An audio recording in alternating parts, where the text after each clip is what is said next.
Gaano katibay ang pananalig mo sa Panginoong Hesukristo? Isang mabiyaya at puno ng pag-asang araw ng Lunes, Kapanali. Pasalamatan natin ang Diyos sa biyayang masilayan muli ang ganda ng panibagong araw na punong-puno ng kanyang pagpapala at pag-asa. Totoong, every gising is a blessing. Kaya kung nagising ka ngayon, sikapin mong mas maging mabuti at mapagmahal kaysa kahapon. Kayang-kaya natin itong gawin sa tulong ng banal na spirito na nananahan sa puso ng bawat isa sa atin. At sa tulong panalangin ni Santa Agata na ginugunitan natin ngayon. Ako ay Sister Lines ng Daughters of St. Paul. Matutunghayan natin ang patuloy na pagdagsa ng mga tao saan man nila mabalitaan na nandoon si Jesus sa ating mabuting balita.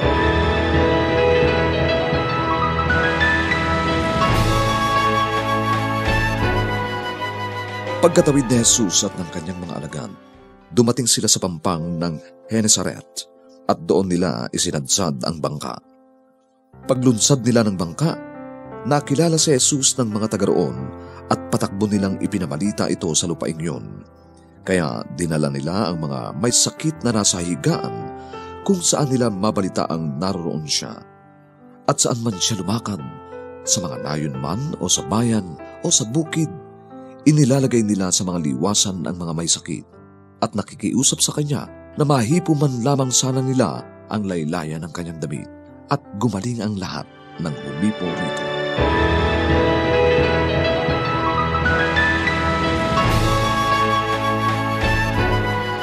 Patunayan natin sa mabuting balita na grabe ang determinasyon ng mga tao sa paghahanap kay Jesus. Kung iisipin natin, hindi madali para sa kanila ang magpunta sa mga karatig bayan para dalhin ang kanilang mga may sakit upang mapagaling. Walang means of transportation noong panahon na iyon. Marahil ay inaakay o pinapasan ng mga may malakas na katawan ang mga may sakit. Pero ang tumatak sa puso ko sa senaryong ito ay ang matibay na pananampalataya ng mga tao na lumalapit kay Jesus. May sakit man o wala.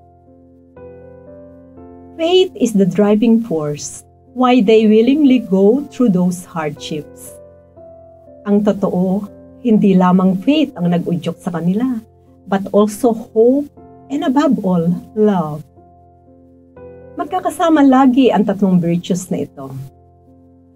Kahit isa lamang ang banggitin, ang dalawa ay laging kakabit nito. Simple lamang ang pananampalataya ng mga tao, pero napakalalim. Kahit mahipo man lang ang laylayan ng damit ni Jesus, sapat na iyon para sa kanila. At hindi naman sila nabigo. Dahil dito, biniyayaan ni Jesus ang kanilang malalim na pananampalataya at gumaling ang mga may sakit.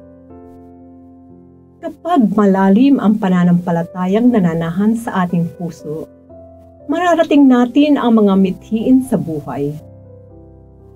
Ang matibay na pananampalataya ang siyang nag-uudyok sa atin na gumawa ng mga bagay na karaniwan ay di natin kayang gawin at mapagtatagumpayan kung aasa lamang tayo sa ating lakas at kakayahan. Kapanalig, anumang pagsubok ang iyong pinagdadaanan sa panahong ito, panatilihin ang iyong malalim na pananampalataya sa Poong may kapal. Tandaan mo, si Jesus ay kasama mo sa lahat ng sandali. Sa maganda o masamang kalagayan, sa saya at kalungkutan. Ang Panginoon ay nasa tabi natin lagi. Kapit lang tayo sa Kanya. Mga kapanalig, support Pauline's online ministry. Subscribe, like, and follow us on Facebook, YouTube, Instagram, Twitter, TikTok, Spotify, Google, and Apple Podcast. Maraming salamat po. At sa lahat na nag-message sa amin na humihingi ng panalangin para sa iba't ibang intensyon, asahan po ninyong kasama nyo kami sa pagdarasal na ipagkaloob ng Diyos ang inyong mga kahilingan. Ito po muli si Sister Lines ng Daughters of St. Paul na nagpapaalalang walang hanggang pag-ibig ng Diyos ating panaligan. nananatiling matapat at hindi nagmamaliw magpakailanman. We are here to provide a new way of communicating and proclaiming the gospel.